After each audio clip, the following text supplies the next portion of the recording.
Hi, I'm Wayne. Before I continue, please like and subscribe. One click from you means more stories can be shared. Help us reach 1,000 subscribers and make a difference. Let's begin. You know how people say childhood memories fade? Not mine. Some moments burn themselves into your brain like a brand. My 8th birthday was one of those days. Wayne, honey, come to the living room. We need to talk, Mom called from downstairs. Her voice had that weird cheeriness that adults use when they're about to say something awful. I bounded down the stairs, still buzzing from the sugar high of my birthday cake from school. What's up, Mom? She was sitting on our worn beige sofa, next to her new husband, Richard. They'd been married for just 3 months. Richard smiled that smile that never reached his eyes. Buddy, we have some exciting news, Richard said, patting the spot between them. I sat down, noticing how Mom's hands twisted nervously in her lap. You know how Richard has his daughters from his previous marriage? Mom started. Melissa and Michelle, I nodded. I'd met the twins twice. They were 10, 2 years older than me, with matching blonde ponytails and attitudes. Well, they're coming to live with us. Isn't that wonderful? You'll have sisters. Mom's voice rose with forced enthusiasm. When? I asked, my stomach already sinking. Tomorrow, Richard answered quickly. Tomorrow? But we're supposed to go to the arcade tomorrow for my birthday, I protested. We can reschedule, Mom said, glancing at Richard. The thing is, Wayne, the girls will need a bedroom. They can have the guest room, I suggested. Richard cleared his throat. That's my office now, remember? And the girls need space. They're used to having their own rooms. So they'll take your room, honey, Mom finally said.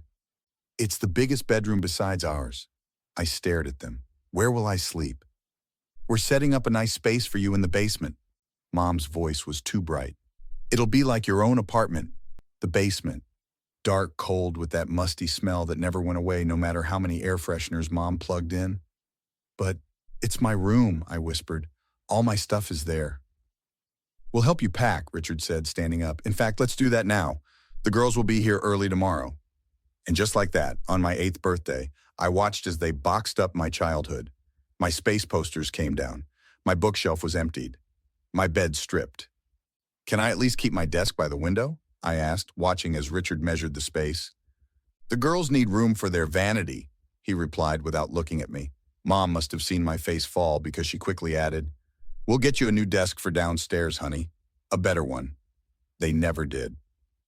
That night, I slept in a hastily made bed in the basement, surrounded by boxes of my things, listening to the unfamiliar creaks and groans of pipes above me. Happy birthday to me, I whispered into the darkness. The next morning, I met my new sisters. This whole house is smaller than our old living room, Michelle complained loudly as she dragged her pink suitcase through the front door. And it smells weird, Melissa added, wrinkling her nose. Richard laughed. You'll get used to it, princesses. Wait until you see your room. My room. Where's the kid? Michelle asked, looking around. Wayne, Mom corrected gently. Wayne, come meet the girls properly. I emerged from the basement, feeling like a ghost in my own home. Why does he look so grumpy? Melissa stage whispered to her sister. Because he lives in a basement now, Michelle giggled. And that was just the beginning. Over the next few years, I watched as my mom transformed into someone I barely recognized. She started dressing differently, talking differently. My friends weren't welcome anymore because they were too rowdy around the precious twins. Mom, can we get pizza tonight? I asked one evening when I was 10. Not tonight, Wayne. The girls have dance recital tomorrow and they need to eat healthy. But we always had pizza on Fridays. That was before, she said dismissively. Things change. Things changed, all right. My childhood photos slowly disappeared from the walls, replaced by professional portraits of the twins in frilly dresses. My school events were missed because they conflicted with the girls' activities. When I was 12, I overheard a conversation that changed everything. Richard, I'm worried about Wayne, Mom said. They were in the kitchen, not realizing I was at the bottom of the stairs. What's there to worry about? He has food, clothes, a roof over his head, Richard replied. He seems so withdrawn lately. Maybe we could take him along on our trip to the lake this weekend?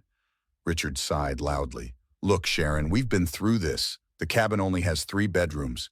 The girls need their space. Wayne can stay with your sister. But it's been 2 years since he's come on a family vacation. And whose fault is that? If he made more of an effort with the girls, maybe things would be different. Face it, Sharon, he's just like his father, moody, antisocial. Some kids are just born difficult. There was a long pause before my mother spoke again. I suppose you're right. She didn't even defend me. That was the moment I decided my mother had chosen her new family over me. I was just excess baggage. But I wasn't going to cry about it. I was going to survive. And eventually I was going to thrive. My salvation came in the form of my father's parents. Grandparents I barely knew. Dad had died when I was 3, and Mom had limited my time with his family. "Wayne," Grandma Helen said during one of their rare visits, "you know you can call us any time, right?" "Mom says long-distance calls are expensive," I replied.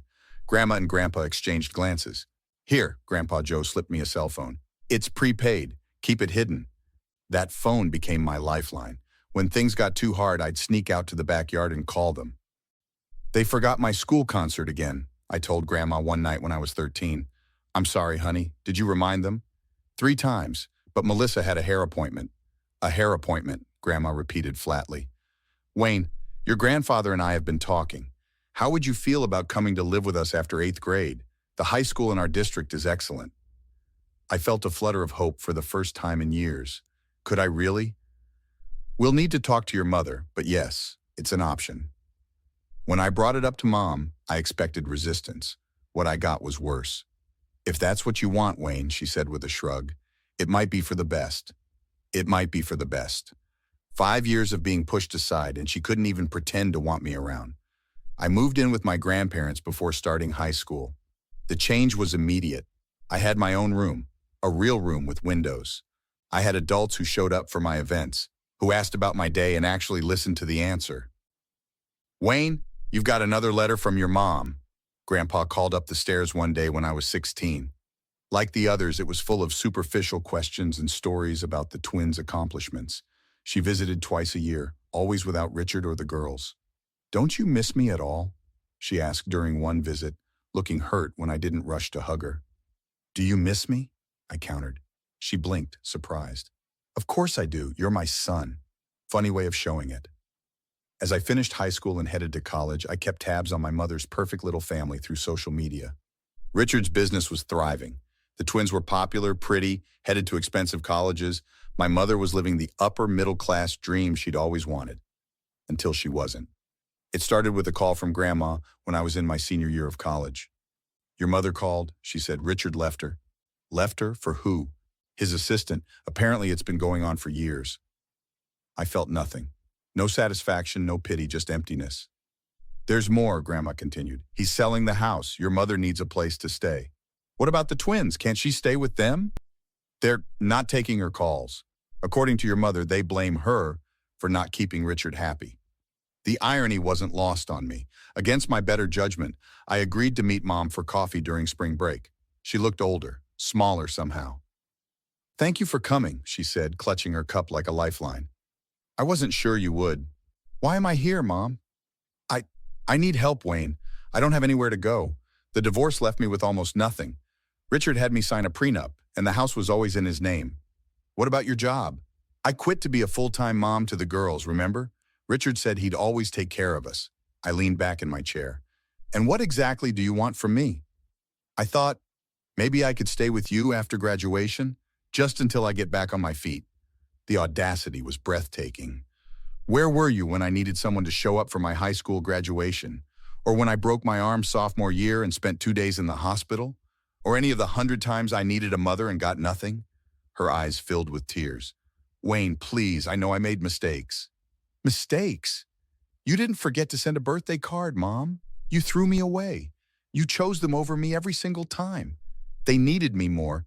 No, they didn't. You needed them. You needed Richard's money and status. You needed the perfect twin daughters to show off. I was just a reminder of your old life." "That's not fair," she protested. "No, it's not fair. Making your 8-year-old son sleep in a basement so your new husband's daughters could have his room on his birthday?" Mom's face crumpled. "I can change. Give me a chance to make it right." "You had your chance. 14 years of chances." I stood up. "Call the twins. They're your family now." "Wayne, please." She grabbed my arm. "I have nowhere to go." I looked down at her hand, then into her eyes. "There's a women's shelter on Oakwood Street. I hear they have a great basement." I walked away without looking back. 2 weeks later, my phone rang with an unfamiliar number. "Hello?" Is this Wayne Mitchell? A female voice asked. Yes, who's this? Michelle, well, I guess I was your stepsister. I nearly dropped the phone. Why are you calling me? I found your number in my mom's things. She's been staying with us. So she found a place after all. Look, Michelle's voice hardened. I'm not calling to fight. I'm calling because someone should tell you what's happening. Our dad, Richard, he's being investigated for fraud, major fraud, like federal charges fraud. What does that have to do with me? Nothing directly, but he's dragging your mom into it, claiming she knew everything, was part of it all. She might go to jail, Wayne. Again, why should I care? There was a long pause. Because she's still your mother. No, I said quietly. She stopped being my mother the day she chose your family over me. After I hung up, I sat staring at the wall for a long time. Then I made a call of my own. Grandpa, I need some advice. Over the next few months, I watched from a distance as my mother's world imploded. Richard was indicted. The twins' college funds vanished to pay for his legal fees. Their perfect facade crumbled under media scrutiny. Mom called me repeatedly. I never answered. Then came the day of Richard's sentencing. I stood at the back of the courtroom watching as he was led away in handcuffs. Mom sat alone in the front row, shoulders slumped. As she turned to leave, our eyes met. She froze, then slowly walked toward me. You came, she whispered. Not for you, I replied. I needed to see it end. Wayne, I know you hate me. I don't hate you, Mom. That would require feeling something for you. She flinched as if I'd slapped her. What can I do? Tell me how to fix this.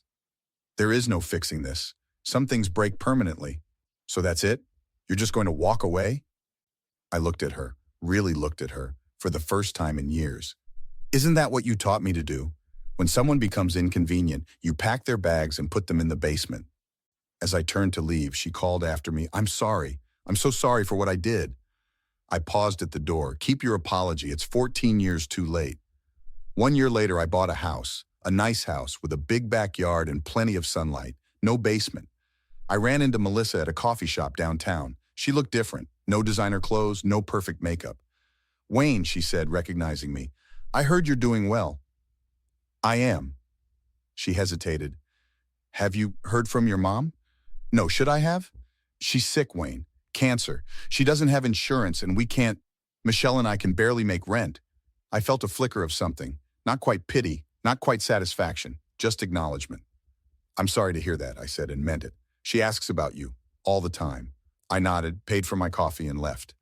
That night I called my grandparents and told them everything. What are you going to do? Grandma asked gently. Nothing, I said. She made her choice a long time ago. Wayne, Grandpa's voice was careful. Holding on to this anger only hurts you in the end. It's not anger anymore, Grandpa. It's just nothing. And that's okay. 2 days later, I sent a check to the hospital, enough to cover my mother's treatments. Not because I forgave her, but because I refused to be like her.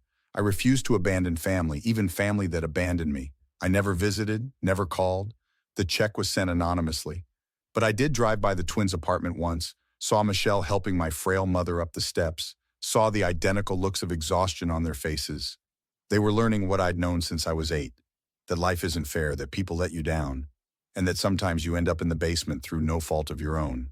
As for me, I was too busy building my life, a life with no basements, no dark corners, no forgotten children, a life where everyone has a room of their own.